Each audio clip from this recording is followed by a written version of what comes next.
ജടാകടാഹ സംഭ്രമഭ്രമന്നിലിംപനിക്ഷരി വിലോലവീചി വല്ലരി വിരാജമാനമൂർധനി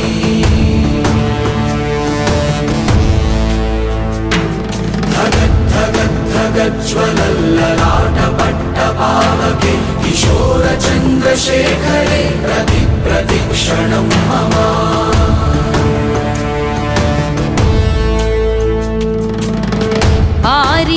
ആരിവൻ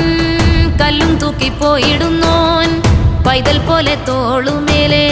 നിന്നെ തൂക്കിപ്പോയിടുന്നോൻ ആരോരും കണ്ടതില്ല ആരുമേ കേട്ടുമില്ല ഗംഗയെ താൻ തേടിക്കൊണ്ട് തന്നെ താനെ ചുമന്ന് ശിവലിംഗം നടന്നു പോകുന്നു